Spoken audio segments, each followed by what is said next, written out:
L'évangile de la gloire du Dieu béni, 1 Timothée 1,11. L'évangile de votre salut, Éphésiens 1,13. Le mystère de l'évangile, Éphésiens 6,19. L'Esprit du Seigneur, l'Éternel est sur moi, car l'Éternel m'a oint pour porter de bonnes nouvelles aux malheureux. Il m'a envoyé pour guérir ceux qui ont le cœur brisé, pour proclamer aux captifs la liberté et aux prisonniers la délivrance. Ésaïe 61. On lui remit le livre du prophète Ésaïe. L'ayant déroulé, il trouva l'endroit où il était écrit « L'Esprit du Seigneur est sur moi, parce qu'il m'a oint pour annoncer une bonne nouvelle aux pauvres. Il m'a envoyé pour guérir ceux qui ont le cœur brisé, pour proclamer aux captifs la délivrance et aux aveugles le recouvrement de la vue, pour envoyer libres les opprimés, pour publier une année de grâce du Seigneur. » Alors il commença à leur dire « Aujourd'hui, cette parole de l'Écriture que vous venez d'entendre est accomplie. » Luc 4, 17, 19, 21. Et comme le jour de la Pentecôte s'accomplissait, Acte 2, 1. L'année de faveur de Dieu. Une meilleure traduction est l'année de grâce du Seigneur. C'est ce qui est introduit par l'évangile, ce qui se trouve en arrière-plan et qui fait de l'évangile de la gloire du Dieu béni. L'évangile est fondé sur l'année de grâce du Seigneur. L'Esprit du Seigneur, Dieu, est sur moi pour proclamer l'année de grâce de Dieu. Qu'est donc cette année? Le principe vient de l'Ancien Testament du livre du Lévitique. 25, 10, 11. Et vous sanctifierez la 50e année. Vous publierez la liberté dans le pays pour tous ses habitants. Ce sera pour vous le jubilé. Chacun de vous retournera dans sa propriété et chacun de vous retournera dans sa famille. La 50e année sera pour vous le jubilé. C'est l'année au cours de laquelle la liberté est proclamée. Et nous avons dans Ésaïe 61, 1, la liberté pour les captifs.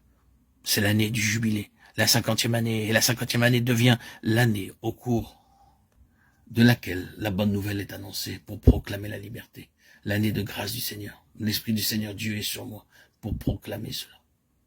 Alors le jour de la Pentecôte, le 50e jour, 40 jours de la résurrection et à l'ascension, et 10 en attente dans la prière, l'Esprit vint sur l'Église et l'Évangile, la bonne nouvelle, la proclamation de l'émancipation commença à s'annoncer jusqu'au bout de la terre. Donc, quand le jour de la Pentecôte fut accompli, l'année de grâce du Seigneur commença. En retournant à Ésaïe, nous pouvons nous souvenir que ces prophéties à partir du chapitre 40 font allusion au retour d'Israël de la captivité, un peuple qui était prisonnier en captivité. La proclamation de leur liberté est faite. L'affranchissement de ceux qui sont liés, l'année de grâce du Seigneur pour leur retour. Et quel est l'arrière-plan de tout cela? En lisant les prophéties de Jérémie, vous comprenez la raison de la captivité. Il est déclaré que le pays devait avoir du repos durant 10 années pour accomplir le sabbat du Seigneur. Le peuple avait brisé la loi du sabbat, pas seulement le sabbat hebdomadaire, mais les 70 semaines de mois et d'années. Le pays n'avait pas eu son repos. Les captifs, les esclaves n'avaient pas eu leur repos, leur libération. Le peuple se moquait ouvertement de la loi du sabbat. Ésaïe 58 dit qu'ils avaient tourné son jour saint en un jour férié, pour en faire un jour pour leur propre plaisir. Ils brisaient la loi du sabbat. À cause de sa signification, cela ne pouvait pas être fait en toute impunité. Ils sont donc allés en captivité durant 70 années, 10 fois 7. 10 est le nombre de la responsabilité, 7 est le nombre de l'accomplissement spirituel. Ils étaient tenus responsables devant Dieu pour cette affaire. Jérémie leur rappelle cela bon nombre de fois, et sous la conduite du Seigneur, il leur a déclaré qu'ils devraient passer par ces 70 années de captivité. Après cette période, à la fin du livre des Chroniques, vous avez ces mots.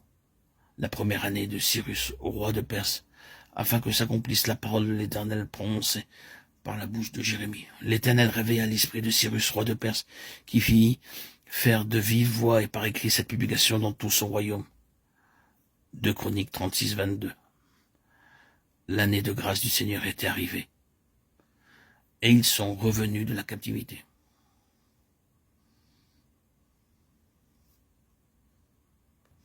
Il y a ici l'histoire, il y a le symbolisme. Mais vous ne pouvez pas dire pour autant que le but de Dieu soit atteint quand vous parvenez à la période de Luc 4 ou à d'Acte 2.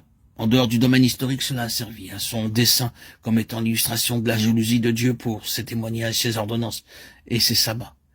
Israël est le grand exemple de la jalousie de Dieu, mais aussi de sa grâce.